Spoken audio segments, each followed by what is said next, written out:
Mesdames, Messieurs, bonsoir. Merci de me recevoir chez vous. Au sommaire de cette édition, le nom du nouveau pape est connu. Il s'agit du général américain Robert Francis Prévost qui est élu. Il prend le nom de Léon XIV. Il est âgé de 69 ans, originaire de Chicago. Son portrait dans ce journal.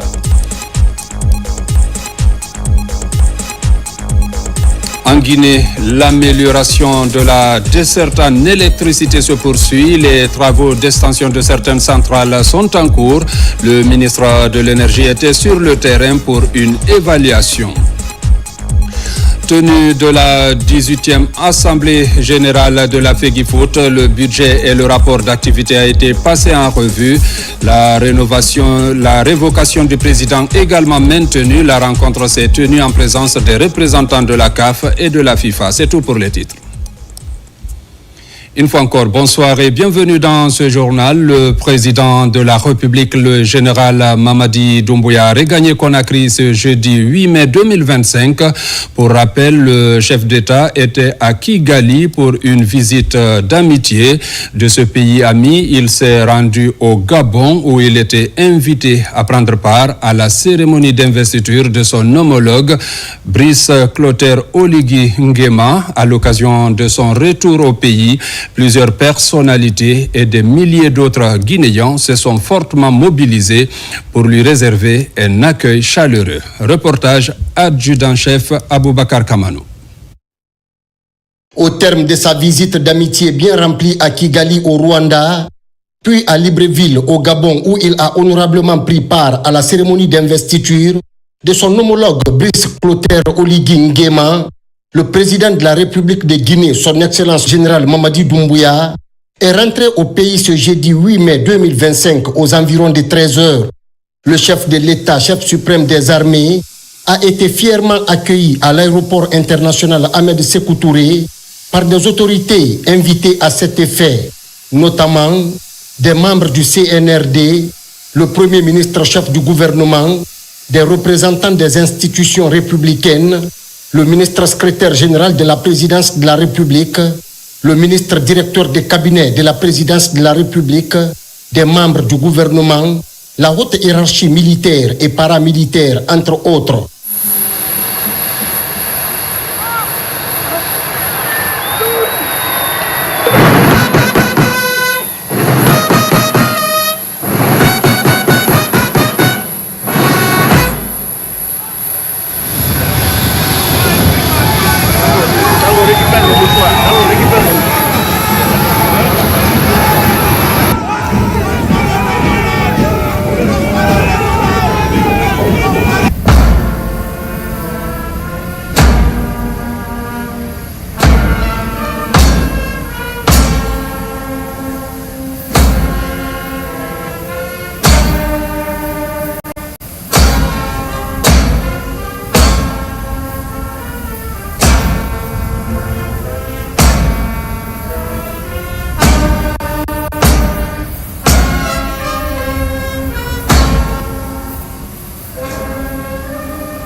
Après avoir reçu les honneurs militaires dignes de son statut, le président de la République a fait le tour de la haie d'honneur où il a échangé de nombreuses poignées de main avec des personnalités présentes à ce cérémonial d'arrivée.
Avant de quitter l'aéroport pour le palais Roi Mohamed V, le président général Mamadi Doumbouya a partagé un moment de communion avec des milliers de Guinéens venus le réceptionner.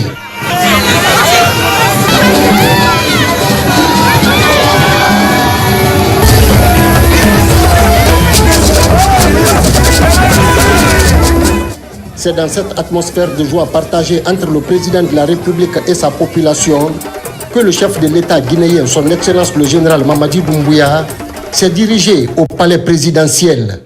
Tout au long de son trajet, l'ambiance des populations de Conakry spontanément sorties pour applaudir le président de la République était perceptible. À travers des slogans, chants et magnifiques pas de danse, ces milliers de Guinéens ont encore magnifié les efforts et la vision du général président Mamadi Doumbouya, une manière de réitérer leur total soutien au CNRD sous le leadership de son Excellence le général Mamadi Doumbouya, chef de l'État, chef suprême des armées. Forte mobilisation pour accueillir le chef de l'État, tenu aussi du Conseil des ministres. La rencontre a passé en revue plusieurs questions portant sur le développement socio-économique du pays. Je vous propose le compte-rendu de cette rencontre avec le ministre de l'Information et de la Communication. Suivez. Mesdames et messieurs, bonsoir. Conseil des ministres exceptionnel du 8 mai 2025 avec la participation des membres du CNRD. Sous la haute autorité de son Excellence, Monsieur le Président de la République, chef de l'État, chef suprême des armées, général Mamadi Doumbouya, un conseil des ministres exceptionnel s'est tenu ce jeudi 8 mai 2025 au palais Mohamed V, ici à Conakry. L'ordre du jour portait principalement sur le message du chef de l'État, le général Mamadi Doumbouya. Message du président de la République, chef de l'État.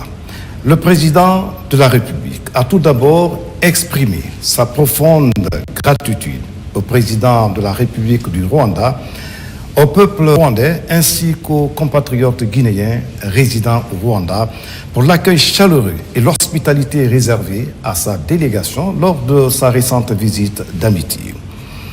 Elle a également renouvelé ses félicitations au président Brice Clotaire Oligui Nguema à l'occasion de sa cérémonie d'investiture au Gabon. Il a salué l'accueil fraternel qu'il a reçu de la part des autorités gabonaises, du peuple gabonais et des compatriotes guinéens vivant dans ce pays. Le chef de l'État, le général Mamadi Doumbouya, a ensuite rappelé la signature récente du décret fixant la date du référendum constitutionnel au 21 septembre 2025.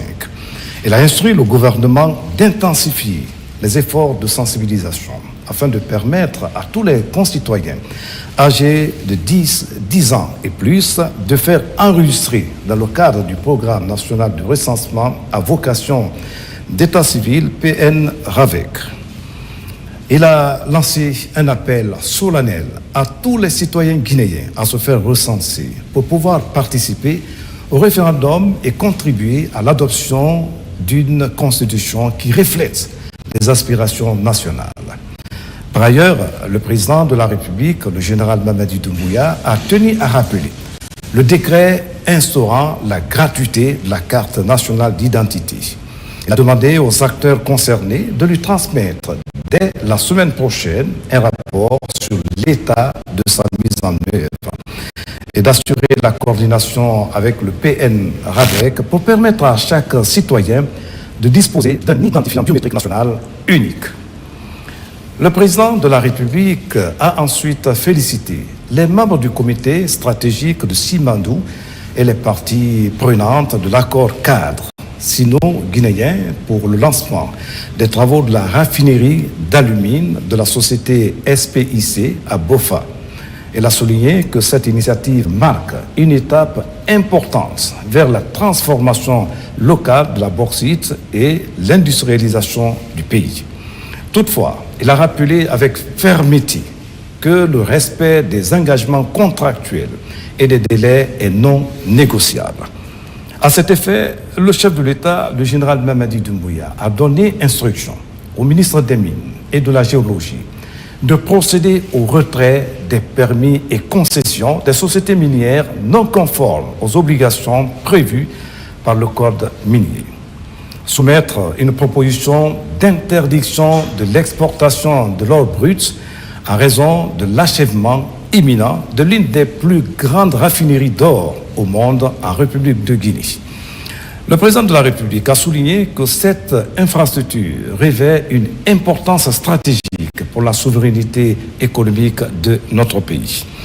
Enfin, dans le cadre de la modernisation urbaine, le président de la République a instruit le ministre de l'Urbanisme et de l'Habitat et de l'Aménagement du territoire de prendre toutes les dispositions nécessaires pour assurer l'harmonisation des constructions, notamment les bâtiments publics tels que les établissements administratifs et la cité ministérielle. Il a insisté sur la rigueur et la célérité dans l'exécution de cette directive. Le président de la République, le général Mamadi Doumbouya, a conclu son message en réaffirmant son engagement à œuvrer pour une Guinée moderne, souveraine et solidaire. Je vous remercie. Religion avec l'élection d'un nouveau pape au Vatican. C'est le cardinal américain Robert Francis Prévost qui a été élu. Il a choisi le nom de Léon XIV.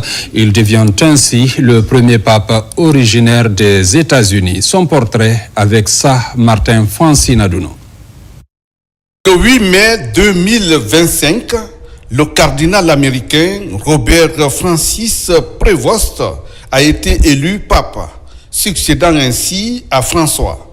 Il a choisi le nom de Léon XIV, devenant ainsi le 267e souverain pontife de l'Église catholique et le premier pape originaire des États-Unis d'Amérique. Né en 1955 à Chicago, Robert Francis Prévost est issu d'une famille aux racines françaises, italiennes et espagnoles.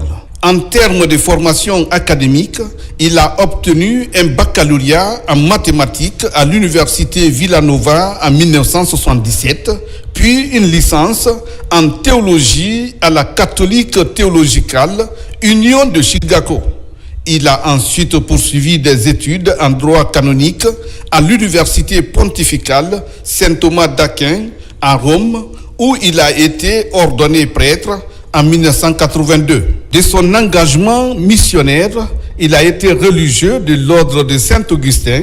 Il a été missionnaire au Pérou pendant près de 20 ans, où il a exercé diverses responsabilités pastorales, notamment comme évêque de Chiclayo.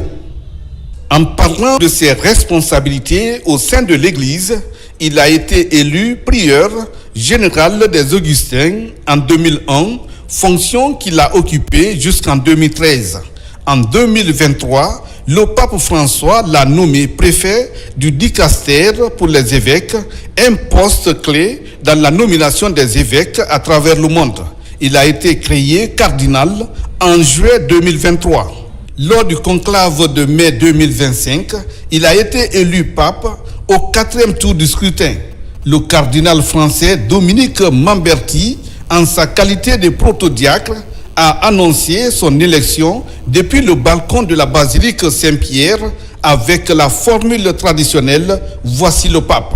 Le pape Léon XIV est reconnu pour son engagement en faveur des plus démunis, des migrants et pour sa proximité avec les fidèles. Son élection marque ainsi une continuité avec les orientations pastorales de son prédécesseur, le pape François. Recensement biométrique des populations, on en parle. Après l'intérieur du pays, la ministre de l'enseignement technique poursuit sa campagne de sensibilisation citoyenne autour du RAVEC.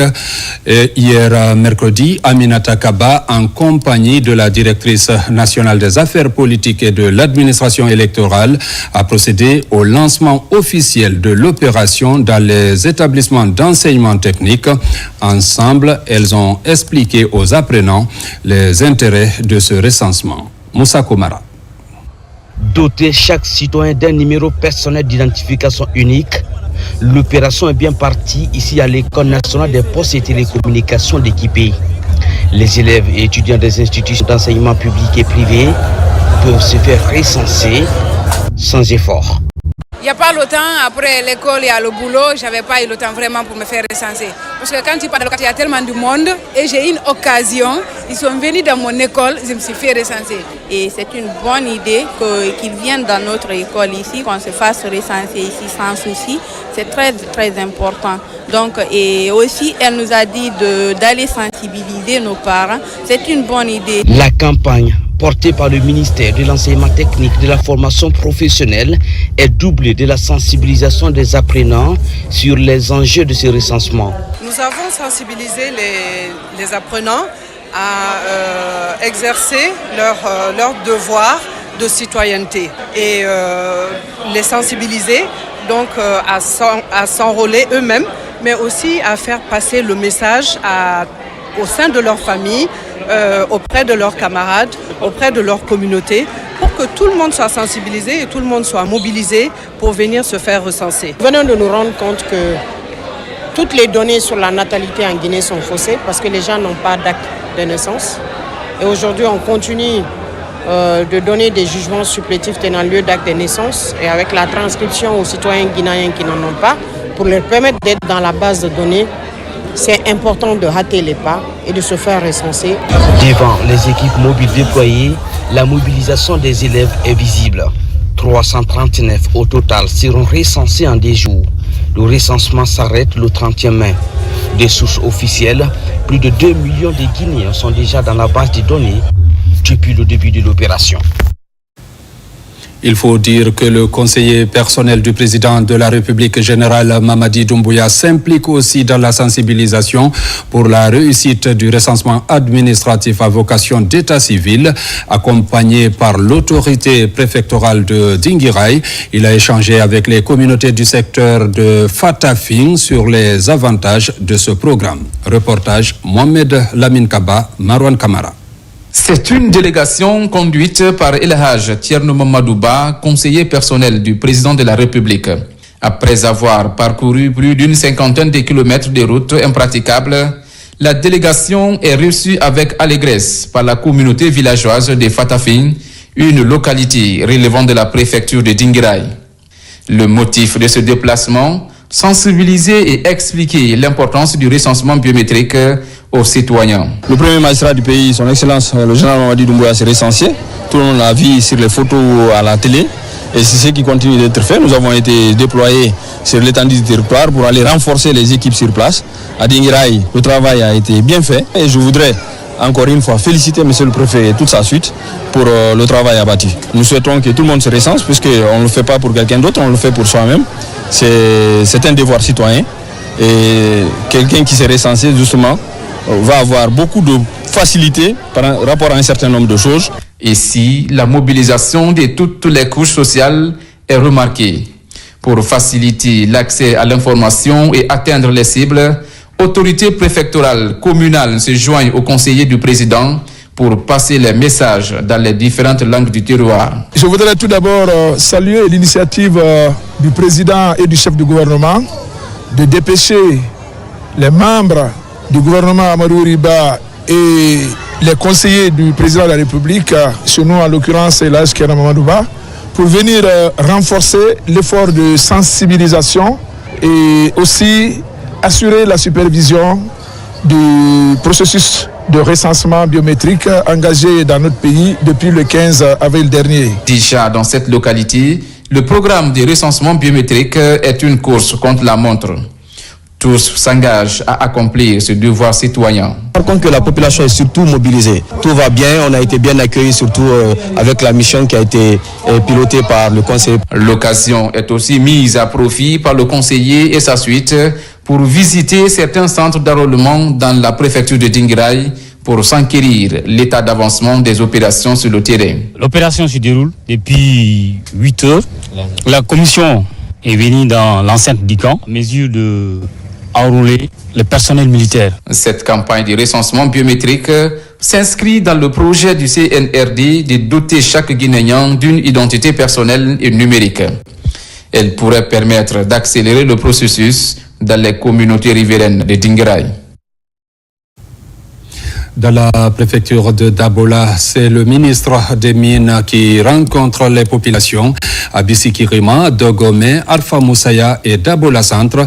Bounasila exhorte les populations à se faire recenser afin de faire de Dabola la localité la plus enrôlée du pays. Reportage Saint-Martin Fancinadouno.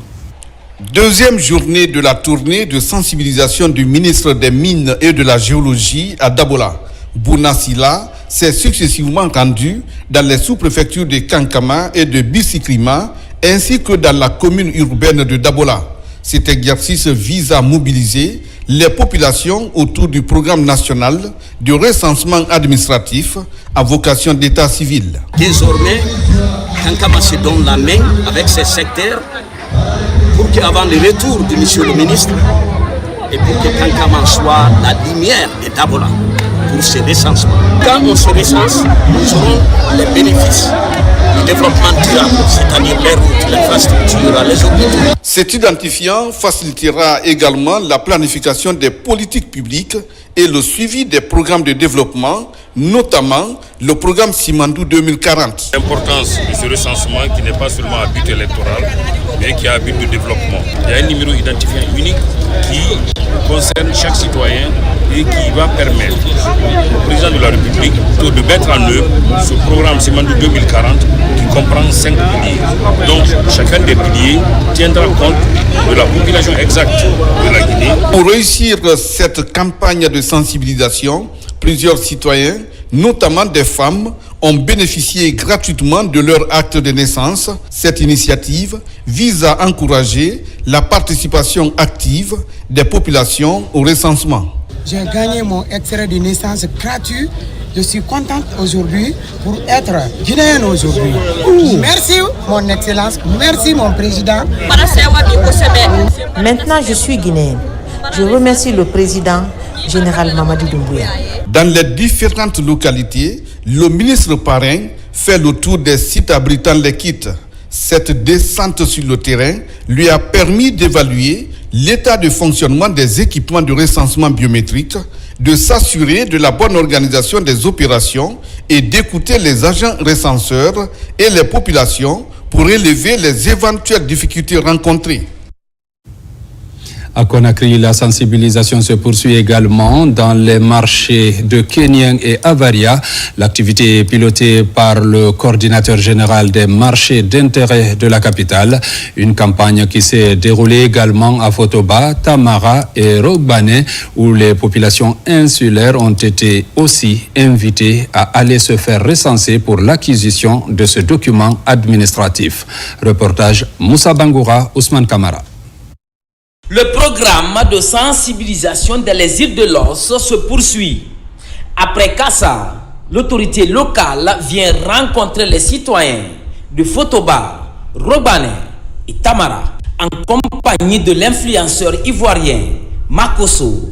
D'utiles conseils ont été prodigués à la population insulaire à se faire recenser. Un acte civique à accomplir par chaque Guinéen pour amorcer le développement. Depuis le passage de Madame la gouverneure dans les îles de l'Os, ça motive les citoyens insulaires à se faire recenser. Et surtout, pour la première fois dans l'histoire, nous avons reçu nos kits spécifiques et le problème qu'on a connu dans les temps avec nos grands noms, comme Madi, Wright, Hervé, Coquer et autres posaient quelques problèmes pour certains qui ne connaissaient pas l'histoire. En ma qualité d'influenceur, ce que j'aimerais dire à chaque Guinéen, c'est d'être recensé sur la liste. Donc le recensement est une obligation qui t'impose à pouvoir développer ton pays. Et j'ai même vu que vous allez plus loin, ce que nous n'avons pas en Côte d'Ivoire. Vous faites même le scanner des yeux. Dans la même lancée, au marché de Kenya, le coordinateur général des marchés d'intérêt du gouvernorat est sur le terrain.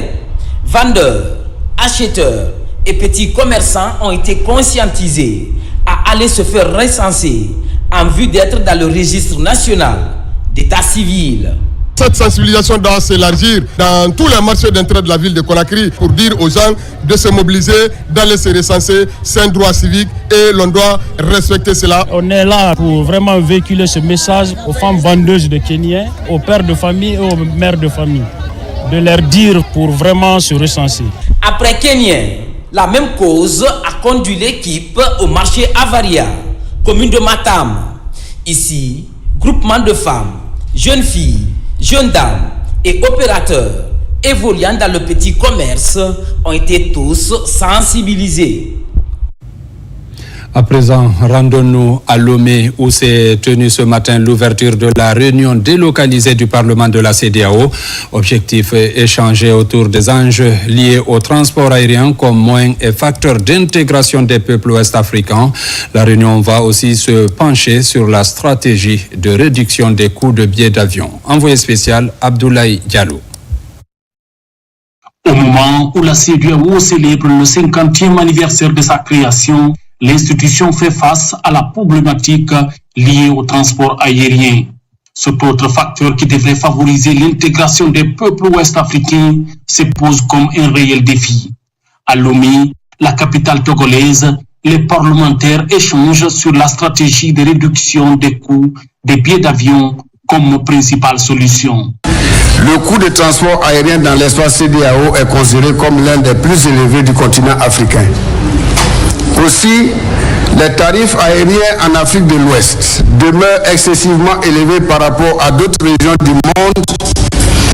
Dans certains cas, il est moins coûteux hors du continent africain que de voyager entre deux États membres de la CEDEAO. Cette situation est contre-productive pour la vision d'une région sans frontières et interconnectée. Il s'agira maintenant d'œuvrer pour l'application de ces textes communautaires par les États membres de la CEDEAO, dont la date de démarrage qui a été édictée, fixée à compter du 1er janvier de l'année prochaine 2026, soit un délai accordé de 15 mois pour permettre aux États membres de s'y préparer, surtout sur le plan budgétaire. Des études faites en 2024 ont montré une faible croissance du transport aérien en Afrique de l'Ouest, soit moins de 10%, comparativement à d'autres régions de l'Afrique qui varient entre 20 et 40%. L'Afrique de l'Ouest représente environ 54% des mouvements aériens enregistrés dans la région, avec pas moins de 40 aéroports internationaux, dont l'aéroport international Gnassingbé Eyadema de Lomé et celui de Murtala Mohamed à Lagos, véritable hub de connexion en Afrique de l'Ouest. Si pour se rendre de Conakry à Dakar, il faut mettre beaucoup plus de temps et payer beaucoup plus, ça rend la libre circulation très difficile.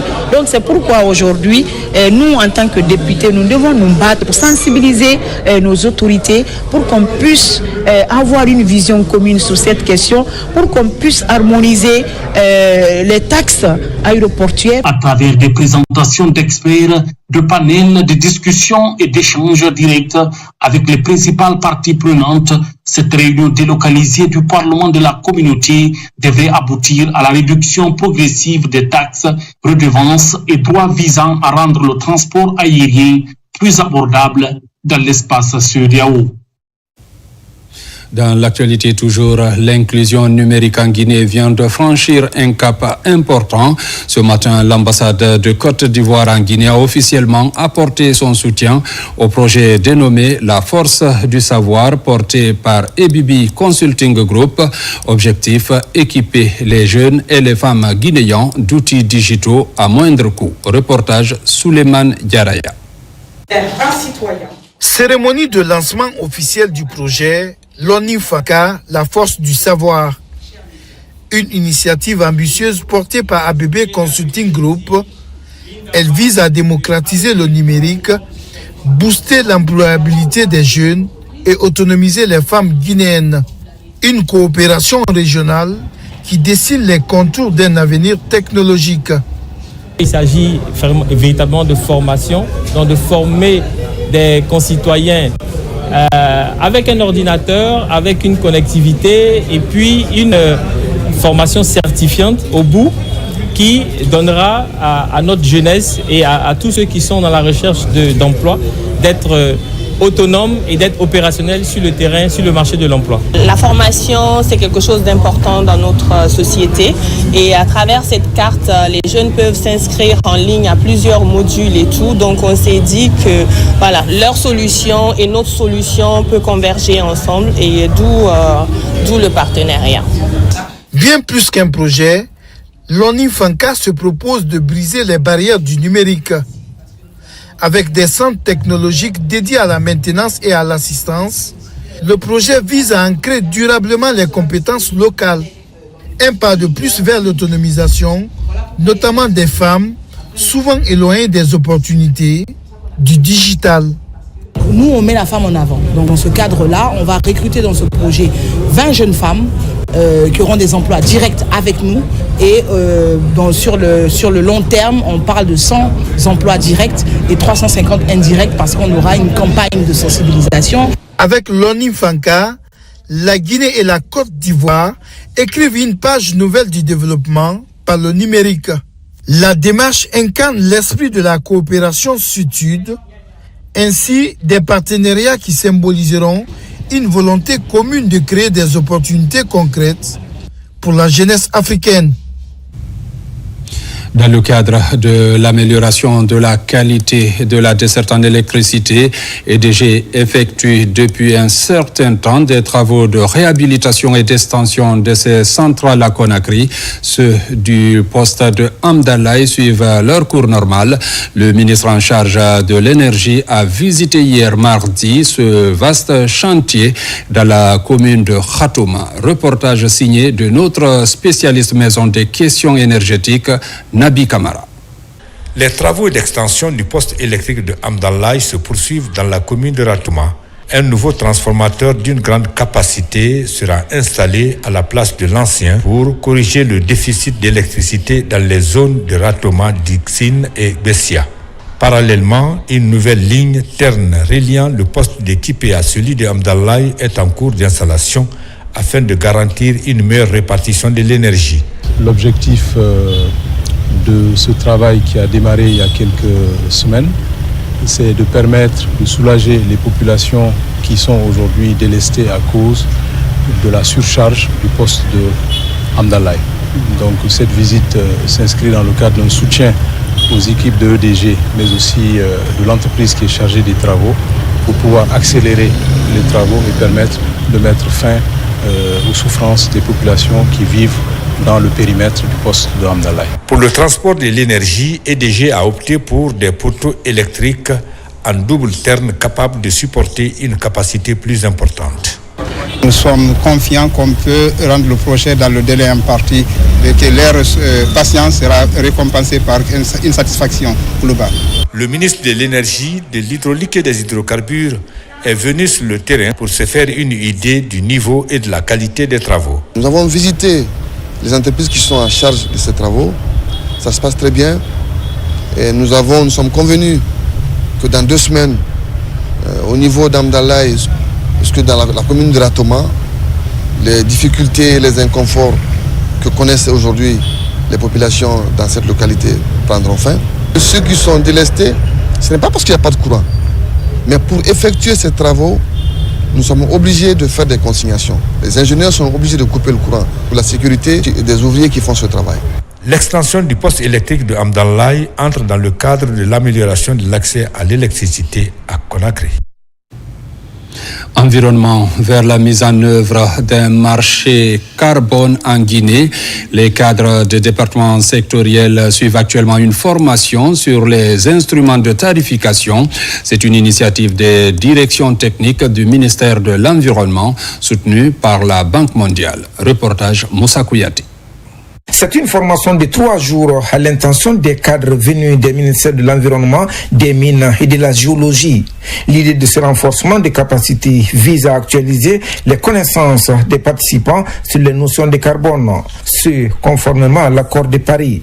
Notre pays a exprimé son intention de s'engager volontairement dans l'opérationnalisation de l'article 6 de l'accord de Paris, qui prévoit le marché volontaire de carbone et des accords de coopération. La mise en œuvre du marché de carbone aidera notre pays à atténuer les émissions de gaz à effet de serre et surtout le conduire vers un développement sobre en carbone comme stipule le programme Simandou 2040. On veut développer un prix de carbone pour une industrie intensive comme minière et il peut aussi faire une contribution pour mitigation de gaz de fer. Puis on est beaucoup fiers pour le peuple de Guinée, le gouvernement de Guinée et l'industrie minière. La mise en place de l'instrument de tarification carbone dans le domaine minier préoccupe davantage le département de l'environnement et du développement durable. Ce 4e atelier national pour la préparation du marché carbone vise 3 objectifs majeurs. D'abord, mettre à jour les connaissances sur cet instrument. Aussi, renforcer les capacités des membres de la cellule nationale carbone sur l'instrument de tarification carbone finalisé et présenter l'instrument aux acteurs miniers et industriels. Enfin, renforcer le mécanisme de suivi et de coportance du processus par les institutions publiques, spécifiquement le ministère de l'Environnement et celui en charge des mines. Selon la ministre Gami Diallo, d'autres formations seront organisées à l'endroit des acteurs concernés afin de renforcer davantage leurs connaissances et développer l'instrument de tarification carbone. Dans la préfecture de Bofa, les employés de l'entreprise AGB DGA GIC et leurs responsables ont réitéré leur engagement à améliorer leurs relations, le respect du contenu local pour la satisfaction des populations riveraines a été également rappelé. Reportage Bakary Bambakonde. Le 1er mai, jour consacré à la fête des travailleurs, l'entreprise minière AGB2 l'a célébré avec ses employés en son sein dans la préfecture de Bofa. À cette occasion, l'hommage a été rendu à tous ceux qui contribuent au succès et à la sécurité des opérations minières, tout en renforçant les liens entre les équipes. La Guinée, c'est ce pays qui sera la locomotive du développement économique et social en Afrique de l'Ouest. Le régime du CNRD dans lequel nous sommes a prouvé son engagement, sa détermination à améliorer les conditions de vie des populations guinéennes que nous sommes. C'est la raison pour laquelle nous avons eu la possibilité, la capacité de sortir du trou, de commencer à respirer l'air libre et d'augmenter tous les salaires à plus de 50%. Dans les différentes interventions, l'importance du travail collectif est mise en avant. Au-delà de l'aspect festif, les responsables et l'ensemble des travailleurs ont échangé autour des défis surmontés et à ceux qui attendent l'entreprise, notamment le respect du contenu local en faveur des communautés riveraines. Par ma voix, vos employés vous promettent fidélité, loyauté et reconnaissance en tout lieu et en toutes circonstances. Dites, ça sera fait. Ce qui compte, c'est la volonté de bien faire et ça, l'administrateur général, ses collaborateurs directs et la délégation syndicale ont ça. Vous êtes les véritables piliers de cette société, vous les travailleurs. Nous ressentons non seulement la chaleur humaine qui nous lie, mais aussi l'esprit d'équipe, la solidarité qui font la force de notre société. Cette célébration de la fête des travailleurs ici à AGB2 a permis de renforcer l'esprit d'équipe. En honorant ces travailleurs, l'entreprise démontre son engagement envers une culture de collégialité fondamentale pour son épanouissement. Santé à Madina, lancement des travaux de rénovation et d'extension du centre de santé de la localité. Inscrit dans le programme annuel de la commune de Matam, ce projet va faciliter et améliorer la prise en charge des patients. Reportage Fodé Camara, Ali Badra Kondé. Centre d'affaires, Madina est un quartier poumon économique qui fait face aux défis d'accès aux services sociaux de base. Dans ce registre, cette pose de première pierre du projet d'extension et de rénovation du centre de santé de Madina vient répondre aux urgences de premier plan des populations. Ce geste est bien plus qu'un acte de construction. C'est une déclaration d'engagement pour le droit de la santé, pour l'équité d'accès aux soins et pour l'avenir de notre communauté.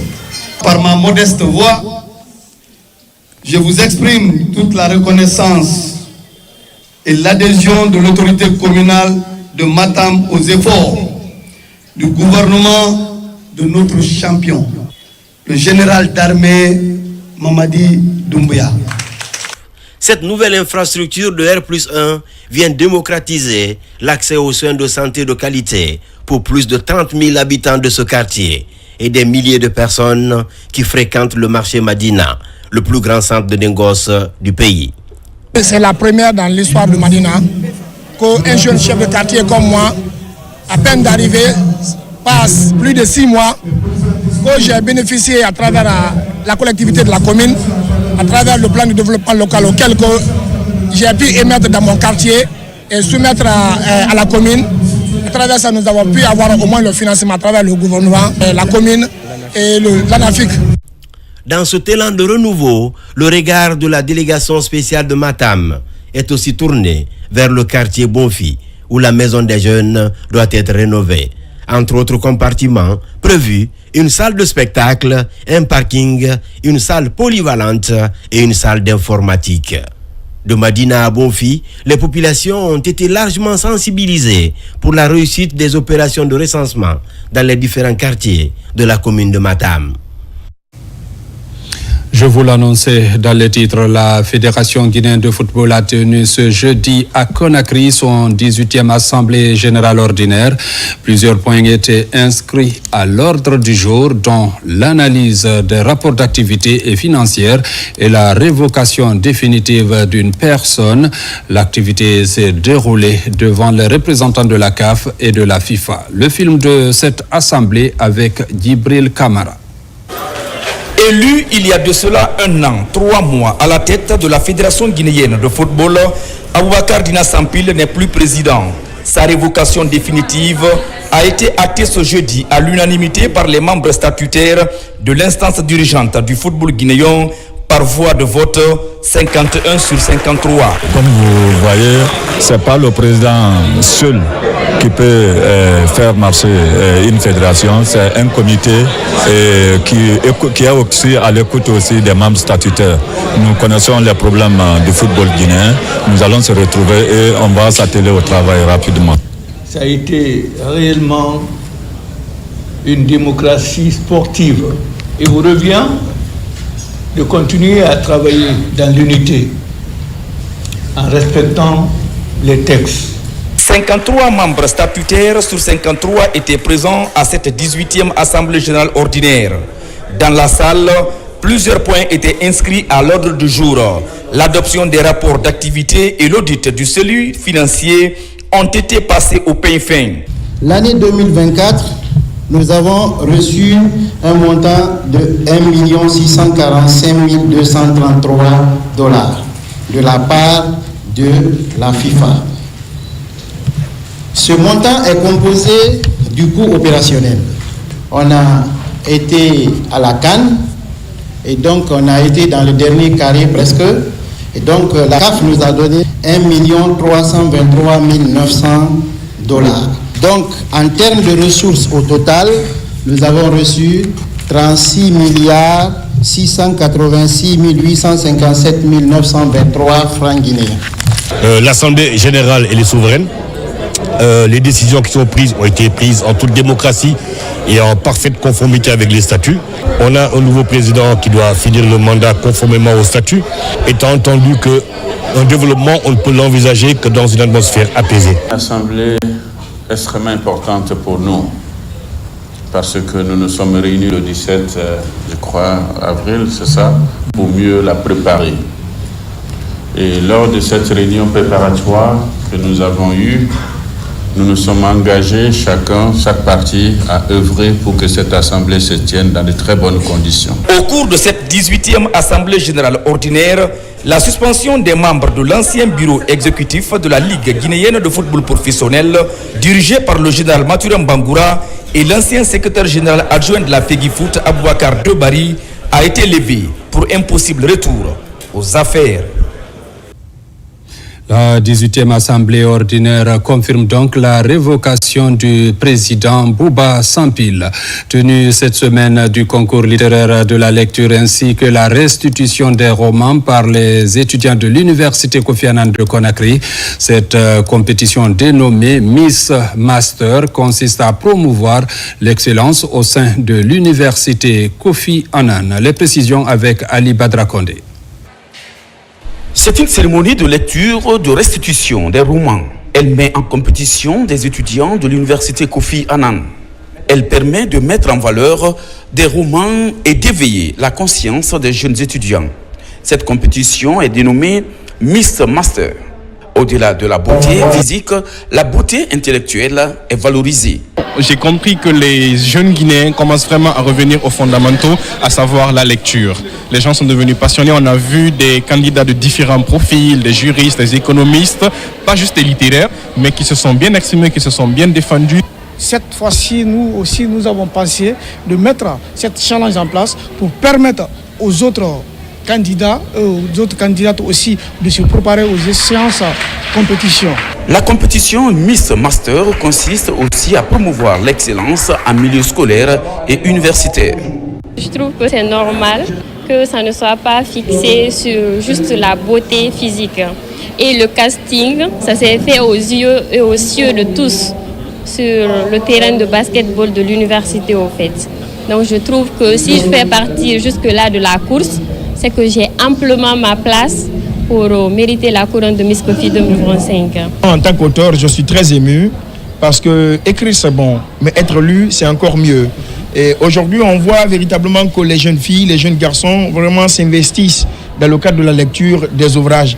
Pas seulement des auteurs étrangers, mais aussi et surtout des auteurs de notre pays, la Guinée. À travers la littérature, ces jeunes étudiants comptent vendre l'image de la Guinée à l'international.